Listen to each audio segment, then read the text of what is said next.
So hello bachcho, welcome back in Free Education YouTube channel. Here we will discuss today about linear equation into variable. दो चर वाले रैखिक समीकरण के बारे में यहाँ पे पढ़ना है, जो कि मेरा हमेशा की तरह इंग्लिश हिंदी दोनों मीडियम में आएगा, तो बाइलिंगुअल रहेगा और बाइलिंगुअल में ही मैं बताने वाला हूँ क्लास 10th का। आज मैं दो चर वाले रैखिक समीकरण जो बिहार बोर्ड के लिए मतलब स्टेट बोर्ड के लिए और लीनियर इक्वेशन टू वेरिएबल्स अगर कोई इंग्लिश मोड से है तो उसके लिए भी काम आएगा। और सेम मैं एक ही तरह से मतलब एक ही साथ दोनों भाषाओं में बाइलिंगुअल पढ़ाने जा रहा हूं, जिसमें किसी भी प्रकार की अन्य समस्या आपके पास नहीं होगी और आप इसका क्लास का पूरा एंजॉय कर सकते हैं, पूरे क्लास का एंजॉय कर सकते हैं। तो स्वागत है आप लोगों का हमारे इस चैनल में। तो हम करते हैं स्टार्ट। उससे पहले आपसे वही रिक्वेस्ट है हमेशा के बातें कि चैनल पे नए हैं तो सब्सक्राइब करें, पुराने हैं तो शेयर करें। तो मैं एक ही साथ लिखता हूं कि subscribe and share, subscribe and share मैं लिखता हूं। सब्सक्राइब करें और शेयर करें चैनल को, और हमारे चैनल को बढ़ाने में हमारा सहयोग करें। हमारा ये वीडियो जो है लग रहा है कि कुछ वीडियो में इशू तो आ रहे हैं, लेकिन क्या इशू आ रहे हैं, थोड़ा सा हमको लगता है बैकग्राउंड का इशू आ रहा है हमारे इमेज का। तो बैकग्राउंड से कोई मतलब नहीं है, हमारे क्लास से मतलब है। हमारे क्लास को समझिए, बैकग्राउंड से में कुछ नहीं रखा है। वो सब धीरे धीरे सब कुछ सही हो रहा है, तो वो भी सही हो जाएगा। तो इसके लिए थोड़ा सा भी परेशान होने की जरूरत नहीं है। चलिए हम करते हैं स्टार्ट आज के इस क्लास को, जिस क्लास में मैं जो भी बताने वाला हूँ। तो लेट स्टार्ट। तो सबसे पहले यहाँ पे हम हमें पढ़ना है, क्या पढ़ना है। मैं पिछले क्लास में नहीं, इसका फर्स्ट क्लास करा रहा हूँ, तो मैं इस चीज़ के बारे में अभी तक आपको नहीं बताया हूँ। तो इस क्लास में हमें क्या पढ़ना है वो मैं यहाँ पे बताता हूँ। तो हमें पढ़ना है जैसा कि आप पहले से जान क्या है, तो पहले से आप जानते आ रहे हैं, पहले से जानते आ रहे हैं। क्या जानते आ रहे हैं? तो पहले से हम ये जानते आ रहे हैं कि दो चर वाले रैखिक समीकरण के बारे में हमने 9th में पढ़ा था। दो चर वाले रैखिक समीकरण युग्मों के बारे में पढ़ा था, और वही युग्म यहाँ भी है। यहाँ भी दो चर वाले रैखिक समीकरण वही चीज है, उसी चीजों को यहाँ भी पढ़ना है। तो इसमें क्या क्या चीज होते हैं मैं यहाँ पर लिखता हूँ कि 2x + 3y मतलब एक चर और दो चर, और एक समीकरण बनाने के लिए बराबर दे दिया 2, और 9x - 5y बराबर दे दिया 6, फिर दे दिया 35 3 तो 5 अरे यार प्लस 909y इक्वल टू दे दिया 97। तो यह भी एक दो चर वाले रैखिक समीकरण है। तो दो चर वाले रैखिक समीकरण का मतलब होता है कि the type of equation which have two variable and two equations. तो दो इक्वेशन, यहाँ पे दो चर वाले दो रैखिक समीकरण के बारे में पढ़ना है, जो 12 में है, 10th में है, और 9th में आपने एक दो चर वाले रैखिक समीकरण एक ही समीकरणों को पढ़ा था, उसी के कंसेप्टों को जाना था। तो यहाँ पे और क्या पढ़ना है, तो दो चर वाले रैखिक समीकरण जो भी होते हैं मैं यहाँ पे लिखा हूँ, उसे ax + by के रूप में रिप्रेजेंट किया जाता है, इक्वल टू c लिख के रिप्रेजेंट किया जाता है। या इसको आप इस तरह से भी कहीं पे लिखा हुआ पाइएगा, ax + by + c equal to 0, ऐसा भी लिखा हुआ पाए होंगे। तो जहाँ पे a कांस्टेंट होता है, कांस्टेंट टर्म होता है, जहाँ b भी होता है सो कांस्टेंट टर्म होता है, और c भी होता है सो कांस्टेंट टर्म होता है। तो ये सब ध्यान रखेंगे कि a b c को कांस्टेंट माना जाता है, और जहाँ पे x होता है सो वेरिएबल होता है, और y जो होता है वह भी वेरिएबल होता है। तो इस चीजों को ध्यान रखेंगे। वेरिएबल का मतलब होता है जिसकी वैल्यू वेरी करती है, वैल्यू समय समय पे बदलते रहती है, तो वेरिएबल कहलाता है। और कॉन्सोनेंट उसको कहते हैं जिसको जो वेरिएबल नहीं होते हैं, तो उसे हम कॉन्सोनेंट कहते हैं। तो इस तरह से आप उस चीजों को देख सकते हैं। इसमें किसी भी अन्य तरह की समस्या हो तो आप कमेंट कर सकते हैं। तो मैं बढ़ता हूँ आगे, और आगे मैं एक इसके बारे में कुछ और भी बताता हूँ। यदि दो रैखिक समीकरण में x और y हो, तो इस प्रकार के दो समीकरणों को अगर दो चर वाले दो युग्मों के रूप में लिखना है, तो दो युग्मों के रूप में लिखने का तरीका होता है कि a1x + b1y = c1, या इसको उसी तरह से a1x + b1y y plus c one equal to 0 लिखा जाता है, और a2x प्लस b2y बराबर c2, या इसको लिखा जाता है a2x plus b2y plus c2 equal to 0 के फॉर्म में लिखा जाता है। तो ये चीज भी आप पहले से जानते आ रहे हैं, इसमें भी हमको लगता है कि आपको कोई भी तरह की समझने की आवश्यकता नहीं होगी, आप इजीली इसको समझ सकते हैं। उसके बाद तो ये समझने के बाद मैं बात करता हूँ आगे।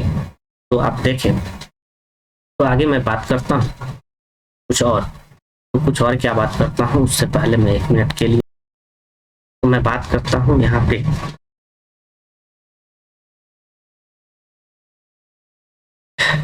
मैं बात करता हूँ यहाँ पे ज्यामितीय रूप में इसे किस प्रकार से सूचित किया जाता है। तो ज्यामिति के रूप में जब दो समीकरण है तो समीकरण के लिए आप इसका ग्राफ भी खींच सकते हैं, और ग्राफ जब खींचेंगे तो ग्राफ किस किस प्रकार की हो सकती है।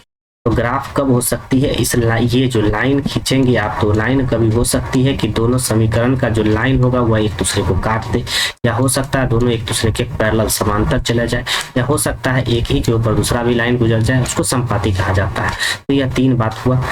प्रतिच्छेद करती है आप गौर से देखेंगे, अगर प्रतिच्छेद करती है तो हम लिखते हैं बाइसेक्ट या इंटरसेक्ट लिखते हैं, बाइसेक्ट या इंटरसेक्ट लिखते हैं, और उसी चीजों को हिंदी में मैंने प्रतिच्छेदित पहले से ही लिख दिया। समांतर रहता है तो उसे पैरेलल कहते हैं, पैरेलल लाइन कहते हैं, और अगर एक दूसरे पे रहता है तो उसे संपाती कहते हैं, और कंसिस्टेंट नहीं कहते हैं, उसे क्या कहते हैं सो फिर बताता हूँ।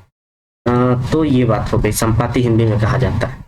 अब देखो, अगर कोई दो समीकरण है, उन 2 समीकरणों में हल जो इसका होता है कैसे आइडेंटिफाई किया जाता है कि इसका हल यही होगा। सो उसके हल आइडेंटिफाई करने के क्या तरीके हैं, उस तरीके को आप देख सकते हैं। जैसे कि एक समीकरण के लिए, इस समीकरण के लिए हमने ग्राफ खिंचाइए, और दूसरा समीकरण, इस समीकरण के लिए हमने ग्राफ खिंचाइए, और जहां पे ये बाइसेक्ट करता है वह x एक्स के पैरेलल, x एक्स के और y एक्स के पैरेलल जिस लाइन पे मैच करता है वही उसका जो कोऑर्डिनेट होता है, वही कोऑर्डिनेट उसका आंसर होता है। तो यहाँ पे कोऑर्डिनेट r बराबर दिया हुआ है 3 और -2 दिया हुआ है, इसका मतलब है x बराबर 3 और y बराबर -2, क्योंकि पहले वाले को हमेशा x माना जाता है और बाद वाले को y माना जाता है, ऐसा 9th में पढ़े थे। तो उसके अकॉर्डिंग हम इसको कर सकते हैं, इसको समझ सकते हैं। तो अब मैं बढ़ता हूँ आगे, और आगे मैं बढ़ने के बाद मैं चाहता हूँ कि मैं वीडियो को थोड़ी देर के लिए हाइड करूँ। जब मैं वीडियो को हाइड करता हूँ तो यहाँ पे आपको एक एग्जांपल दिया मैंने कि आपको कि 2x plus y minus 4 equal to 0 है, और x minus 2y minus 7 equal to 0 है, 2 इक्वेशन है। तो यहाँ पे अगर देखोगे तो a1 by a2 equal to है यहाँ पे 2/1, क्योंकि यहाँ 2 और यहाँ 1, तो ये हो। और यहाँ पे मैंने दिया b1 बाई b2, यहाँ देखो b का वैल्यू क्या है, तो b का वैल्यू 1 है, i m -2 है, तो 1 बाई -2, तो और c1 बाई c2, यानी c1 बाई c2 को देखोगे तो c1 है -4, और c2 है 7, तो -4 बाई -7। तो इसमें आप देखो यह दोनों आपस में मैच कर रहा है कि नहीं, पहला और दूसरा मैच कर रहा है कि नहीं कर रहा है। तो यहाँ पे लिखा हुआ है, नीचे आप देख सकते हैं a1 by a2 not equal to b1 by b2। जब a1 और a2 आपस में बराबर नहीं होता है तो प्रतिच्छेद करने का मतलब क्या, उसका ग्राफ जो बनेगा ऐसा बनेगा, ठीक है, और उसके केवल एक हल होते हैं, क्योंकि एक ही बिंदु पर लाइन बाइसेक्ट करता है। जब एक ही बिंदु पर लाइन बाइसेक्ट करता है उसे प्रतिच्छेदी रेखा कहते हैं, और उसे का अद्वितीय हल होता है। और उसका व्यवहार कैसा होता है, तो संगत होता है। क्यों संगत होता है, क्योंकि दोनों रेखाएं एक न एक जगह पे जाके मिलती है, उसे कंसिस्टिंग भी कहा जाता है, ठीक है। और ये भी कंसिस्टिंग होगा, और ये इनकंसिस्टिंग होगा, यानी कहीं नहीं मिलता, असंगत होगा।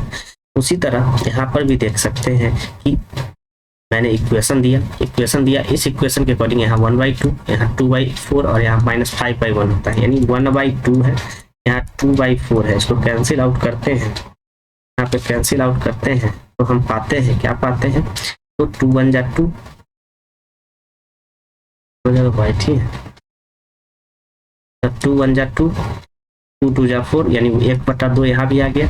-5/-10 था, इसको भी काटते हैं तो 1/2 ही आता है। इस प्रकार से यहाँ पे आप देख सकते हैं A1/A2 इक्वल हो जाता है B1/B2 इक्वल हो जाता है C1/C2। तो ऐसे कंसेप्ट के संपाती होते हैं। इसके ग्राफ की बात करें तो इसका ग्राफ जो होता है सो एक के ऊपर दूसरा चढ़ा हुआ रहता है। इसके बहुत सारे हल होते हैं, क्योंकि जितने बिंदु पर एक दूसरे रेखा को प्रतिच्छेद करती है उतने ही हल होते हैं। इसमें बहुत सारे हल होना ऑब्वियस है, क्योंकि बहुत सारे जगहों पे एक दूसरे को प्रतिच्छेद करता है और इसके यह भी होंगे तो संगत ही होंगे। तो यह बात है। अब मैं बात करता हूँ लास्ट में क्या है। यहाँ पे A1/A2 यानी 1/2 है, यहाँ पे क्या है 1/2 है, यहाँ पे क्या है 5/12 है, -5/12 है। तो -5/-12 है, इसको काटता हूँ तो नहीं कटता है, तो यह नहीं कटता है। तो नहीं करता है, यह क्या मतलब है कि यह दोनों आपस में बराबर है, लेकिन यह आपस में बराबर नहीं है। यहाँ पे यह बराबर था इसके, यह बराबर था इसके, यानी तीनों का तीनों आपस में बराबर हो रहा था। तीनों के तीनों बराबर होते हैं तो संपाती कहलाते हैं। बहुत सारे हल होते हैं, संगत होते हैं।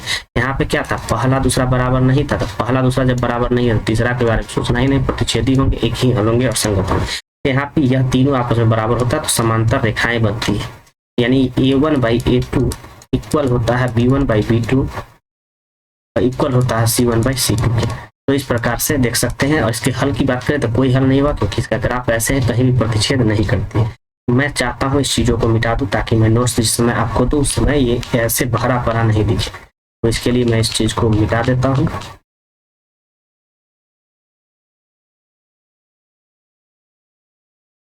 देख लेता हूँ इसको कहाँ तक अंडो हो सकता है। अब शायद नहीं हो सकता है, अब नहीं हो सकता, तो अब नहीं हो सकता तो इसको मैं इरेज कर देता हूँ। तो यहाँ तक आपको मैंने समझाया। आपको समझ में नहीं आया तो वीडियो को पॉज करें, स्लो करें और उसके बाद फिर से देखें। ये चीज बहुत ही आसान है और इस चीज की लगातार आपको जरूरत पड़ेगी, तो आप इसको समझने का कोशिश करेंगे और कुछ नहीं। और बहुत ही आसान कंसेप्ट को मैंने समझाया और बहुत ही आसानी से समझाया, तो आपके समझने में किसी भी प्रकार की समस्या न रहे, इसके लिए। ठीक है, तो थैंक यू आपके समझने के लिए।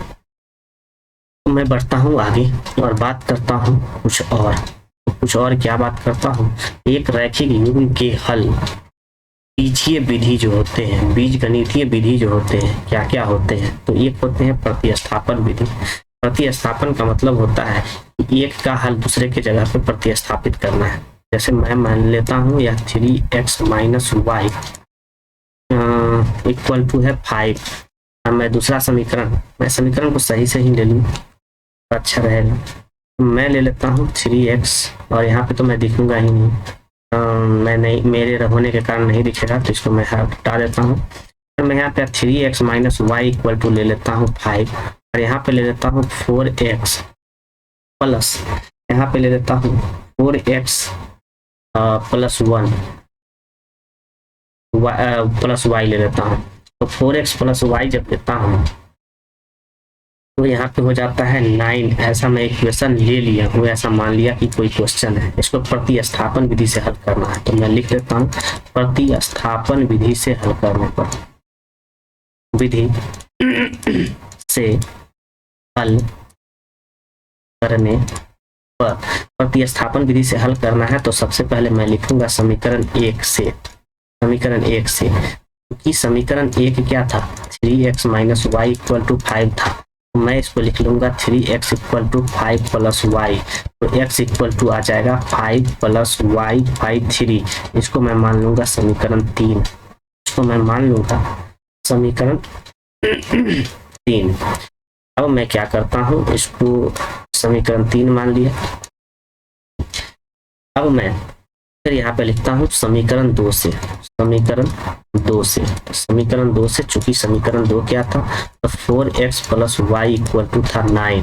इसको मैं लिख सकता हूँ 4 इक्वल टू 9 माइनस y, तो x इक्वल टू हो जाएगा 9 माइनस y/4।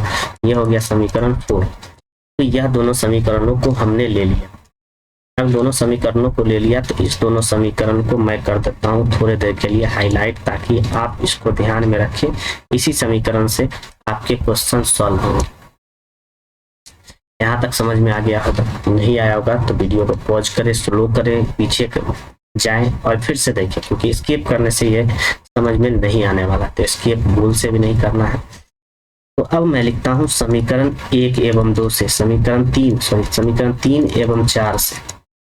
मैं फिर से लिख दूं इस चीज को, समीकरण 3 एवं 4 से। तो समीकरण 3 एवं 4 से मैं क्या करता हूं, आप देखें। तो समीकरण 3 एवं 4 से x बराबर इतना है, x बराबर इतना है, तो कह सकते हैं कि 5 plus y equal by 3 equal हो जाएंगे 9 माइनस वाई बाई 4 के। अब कर देंगे हम क्रॉस मल्टीप्लीकेशन, तो 4 5 जा 20, 4 5 20 प्लस 4 वाई जा 4 वाई इक्वल टू 9 3 जा 27 और 9 3 मतलब 3 वाई जा तो माइनस 3 वाई। अब वाई वाई एक साथ, तो प्लस 4 वाई माइनस इधर, तो इधर आएगा, तो प्लस में plus 3 y equal to 27 minus 20, तो यहाँ बचेगा 7 वाई इक्वल टू 7। फिर से मैं इसे साफ से लिख दूं, तो यहाँ होगा 7 वाई इक्वल टू 7, तो y इक्वल टू 7 बाई 7, तो कैंसिल होके इसका वैल्यू हो गया 1। अब मैं इसको करता हूँ कंप्लीट सोल्व। अब यानी नाउ y का मान यानी putting the value of y का मान समीकरण 1 में रखने पर, इन इक्वेशन फर्स्ट रखने पर, तो जब मैं इसका वैल्यू रखता हूं समीकरण 1 में, तो क्या होता है, क्योंकि समीकरण 1 क्या है, तो समीकरण 1 है आपका 1 नहीं 3 रखो या 4 में रखो, तो 3 में मैं रख देता हूँ, 3 में मैं रख देता हूँ, 3 में रखता हूँ। तो समीकरण 3 क्या है, x बराबर 5 प्लस वाई बटा 3 था, तो इसको मैं कर सकता हूँ x equal to 5 plus 1 by 3 equal to 6 by 3, तो ये कैंसिल हो गया, इसका वैल्यू आ गया 2। तो आप देख सकते हैं कितने आसानी से इसको प्रतिस्थापन विधि से इस क्वेश्चन को हमने सॉल्व करा। इसमें किसी भी तरह की समस्या शायद नहीं होगी, आपको अगर होती है तो आप इसको कोशिश करें फिर से समझने का, फिर से देखने का, और तब पर भी अगर दिक्कत होती है तब पर भी तब आप कमेंट कर सकते हैं, पूछ सकते हैं दोबारा, मैं दोबारा बताने के लिए तैयार हूँ। तो इसमें किसी भी प्रकार की समस्या होनी नहीं चाहिए, अगर होती है तो आप पूछें हमसे, और सबसे पहले स्क्रीनशॉट कर ले, ताकि अगर समझ में नहीं आया तो दोबारा समझ सकते हैं इसको आसानी से खुद से ट्राई करके। ठीक है, तो मैं बढ़ता हूँ अपने नेक्स्ट टॉपिक पे। नेक्स्ट टॉपिक पे जाने से पहले मैं कोशिश करता हूँ कि इस क्वेश्चन को मैं आपको दूसरे विधि से भी बता ही दूँ, तो 2 विधि से बता देता हूँ ताकि आप तीसरा विधि का खुद से उपयोग करेंगे। तो इसी क्वेश्चन को मैं लेता हूँ, था तो नहीं लेता हूँ, इस क्वेश्चन को मैं लिख लेता हूँ 3x minus 4y equal to 5 था, ये था 3x minus y equal to 5 था, और 4x plus y equal to 9 था, देख लेता हूँ 9 था, और इसको मैं हल करता हूँ लुप्तीकरण विधि से, जैसा कि दूसरा विधि बताया गया। ये सब हमारा थ्योरी चल रहा है, थ्योरी खत्म होने के बाद मैं आऊँगा अपने कंसेप्ट पे, जिसमें मैं उसको अपने ढंग से और भी कुछ ये को बदलाव करके मैं बताऊंगा। तो क्वेश्चन प्रैक्टिस कराऊंगा क्लास के वैसे बुक से, जो बुक आप लोग पढ़ते हैं, सारा का सारा चीज होगा उसके लिए, don't worry, I am here. तो मैं लिखता हूं कि लुप्तीकरण विधि से हल करने पर, लुप्तीकरण विधि से हल करने पर, इसको मैं करता हूं लुप्तीकरण विधि से हल। तो आप देखें, तो सबसे पहले यहाँ पे देखें कि कोई इक्वल है कि नहीं, अगर इक्वल नहीं तो उसे इक्वल पुराना होगा, तो यहाँ पे देखते हैं हम, तो यहाँ पे 3x और 4x है, इक्वल नहीं है, और y इक्वल है, तो मैं करता हूँ y वाले को ही उपयोग में लाता हूँ।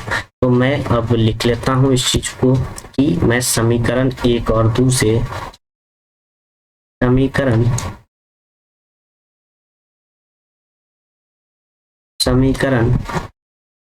1 एवं 2 से समीकरण 1 एवं 2 से आप देखिए तो 3x minus y equal to 5 था और 4x plus y equal to 9 है।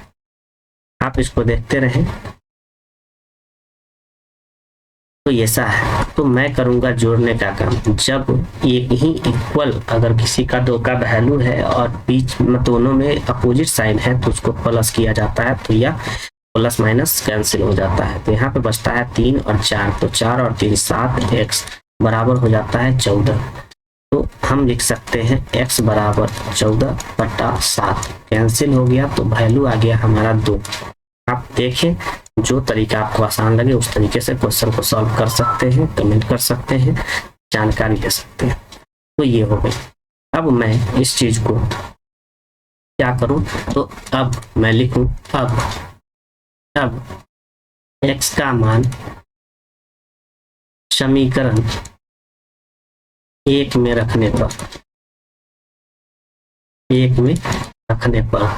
क्योंकि समीकरण 1 क्या था, 3x minus y equal to 5 था, तो रखूंगा 3 इंटू एक्स का value 2 minus y equal to 5, तो हो जाएगा 6 माइनस वाई इक्वल टू 5, तो वाई इक्वल टू 5 माइनस 6, तो minus y equal to -1, minus से माइनस कट गया, तो वाई का वैल्यू 2 आ गया, 1 आ गया और एक्स का वैल्यू 2 आ गया। पीछे वाले में भी देखो वही बात था, यहाँ भी y का वैल्यू 1 और x का वैल्यू 2 था। तो आप देख सकते हैं कि दोनों के दोनों तरह से आप बनाएं तब पर भी इसका आंसर सेम ही आता है। अब मैं बात करता हूँ कि पहले आलेख बनाना सिखाता हूँ। आलेख कैसे बनता है उससे पहले हल करना है, हल नहीं करना है, हल आलेखीय विधि से हल करने से पहले जांच करना है कि प्रतिच्छेदी है कि समांतर है कि समपाती है। तो यह आलेख बनाकर ही हल कर, कोई नहीं मैं विजुअल हो जाता हूँ पहले मैं विजुअल हो जाता हूँ और मैं एक लाइन खींच देता हूँ यहाँ पे, ताकि इसके इधर मैं इमेजेस तो अपने हमारी इमेज यहाँ तक है तो मैं यहाँ तक लाइन खींच दिया हूँ ताकि मुझे ध्यान रहे। तो मैं यहाँ पे शुरू करता हूँ, लिखता हूँ यहाँ पे समीकरण 1 से। तो समीकरण 1 से लिखकर मैं लिख देता हूँ इधर x नीचे y और 2 खांचा बना के छोड़ देता हूँ। मैं 2 खांचा बना लिए और यहाँ पर लिख देता हूँ समीकरण 2 से, चलो 2 से बाद में लिखूंगा। तो ये हो गया। यहाँ पे मैं x का वैल्यू 0 डाल देता हूँ, y का वैल्यू 0 डाल देता हूँ और एक एक दूसरा वैल्यू इन दोनों का निकालता हूँ। तो समीकरण 1 से तो x प्लस 2y बराबर होता है 5। तो x का वैल्यू हमने डाला 0, तो 0 प्लस 2y इक्वल टू होता है 5, तो 2y इक्वल टू होता है सॉरी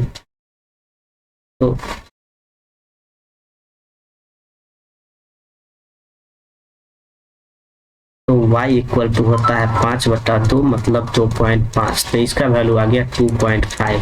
अब फिर तथा माना यहाँ पे लिख दिया था माना x इक्वल टू 0।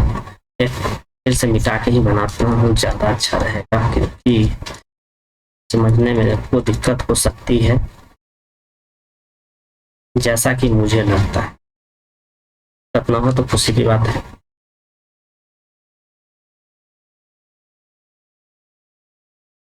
तो मैं यहाँ पे लिखता हूँ कि चूंकि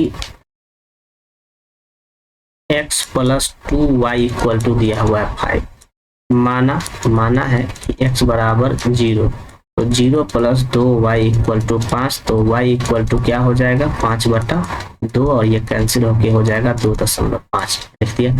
फिर माना अब क्या माना, तो माना y बराबर 0, तो क्या हो जाएगा x plus 2 into 0 equal to 5, तो x इक्वल टू हो गया 5, तो यहाँ पे हमने लिख लिया 5। ठीक है। अब फिर मैं लिखता हूँ इधर समीकरण 2 से आप नीचे लिखोगे, मेरे पास लैंडस्केप पेज होता है तो मैं बगल में लिखता हूँ। तो समीकरण 2 से जब एग्जाम में बनाना तो यहाँ पे मैं लिखता हूँ x, यहाँ पे लिखता हूँ y और इसको 4 खांचा बना देता हूँ।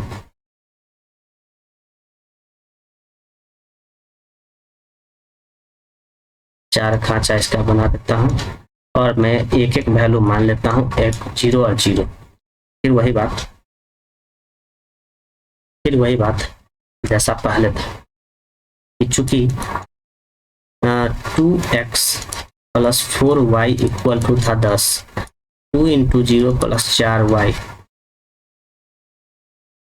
Plus 4y equal to 10, y equal to 10/4 और ये कट के हो जाएगा आपका 2.5 तथा माना y बराबर 0, कि पहले बार x बराबर 0, दूसरे बार y बराबर 0, इसका वैल्यू तो आ गया 2.5। तो y बराबर 0, जब y बराबर 0 लेते हैं तो क्या हो जाता है, तो 2x प्लस 4 गुने 0 बराबर 10, 2x बराबर 10, तो x बराबर क्या हो गया 5। यहाँ का भी वैल्यू निकल गया 5। ठीक है, जैसा कि आप देख पा रहे हैं यहाँ पे इसका भी वैल्यू आ गया है 5, इसका वैल्यू आ गया 2.5। इसी तरह यहाँ भी 0 था, वैल्यू नहीं है 0, में क्या डाला, यहाँ पर वैल्यू है 5, यहाँ पे वैल्यू है 5।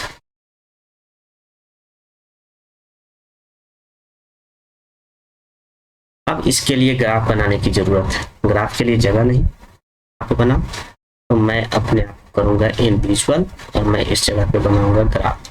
इस जगह पे बनाता हूँ ग्राफ, ये लाइन में खींचा और ये लाइन खींचा,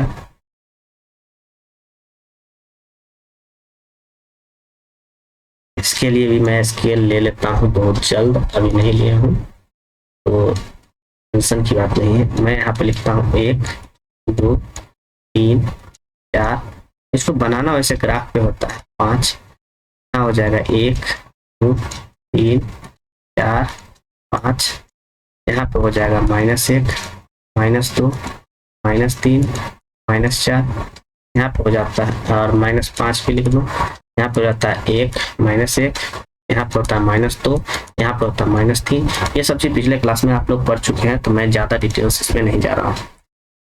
अब वैल्यू डालता हूँ, पहले इक्वेशन के लिए 0 और 2.5, यानी x 0 होना चाहिए, x 0 मतलब y एक्सिस पे होगा, y 2.5 होना चाहिए। तो मैं इसको भी चेंज कर ही दूँ आपके सहूलियत के लिए। मैं ले लिया, यहाँ पे वैल्यू आ गया हमारा 1। दूसरा है x बराबर 5 और y बराबर 0, तो x बराबर 5 यहाँ, और इस दोनों को हम मिला देते हैं, इस दोनों को मिला देते हैं और यहाँ पे हम लिख देते हैं, यहाँ पे हम लिख देते हैं इक्वेशन का नाम x, मैं लिख देता हूँ इसे यहाँ पे मैं लिख देता हूँ कि x प्लस 2y बराबर 5। और दूसरा इक्वेशन का भी अगर मैं ड्रॉ करूं, क्योंकि दूसरे में भी यह 0 है, यह 2.5 है, यह 5 है और यह 0 है, इसको भी मैं खींचूं तो इसी पे आएगा। तो इसके लिए भी मैं एक ही लाइन रिपीट कर देता हूं, इसी के ऊपर से पेन बदल के पता चले विजुअल रहे। तो मैं दूसरा इक्वेशन भी इसी पर आ जाता है। जब आप स्केल से बनाओगे तो आपका लाइन सीधा आएगा, तो इसको आप लिख दोगे, क्या लिख दोगे, तो 2x प्लस 4y बराबर 10। तो ऐसा हो गया। यहाँ पे आप देख सकते हैं कि ग्राफ कैसा है आया था, तो ग्राफ कैसा आया, तो समपाती आया, क्योंकि एक के ऊपर दूसरा चढ़ा। तो इस तरह से आप इसका आंसर दे सकते हो। फिर दूसरा इक्वेशन है, ये है क्वेश्चन 1, तो इसको पहले एक ही फॉर्म में लिख लेता हूँ। तो 2x plus y equal to 4, तो उसी तरह x minus 2y equal to 7। ये इक्वेशन फर्स्ट, ये इक्वेशन सेकेंड। मैं यहाँ पे लिखता हूँ समीकरण 1 से, समीकरण 1 से मैं यहाँ पे लिखता हूँ, यहाँ पे डाला x, यहाँ पे डाला जगह, यहाँ पे डाला y, इसको 0 मान लिया। तो आप देख सकते हैं इसको 0 मान लिया, माना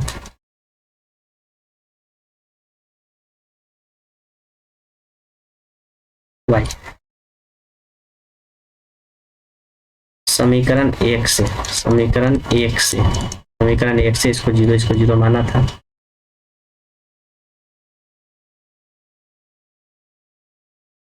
तो इसको 0 माना था और इसको 0 माना था।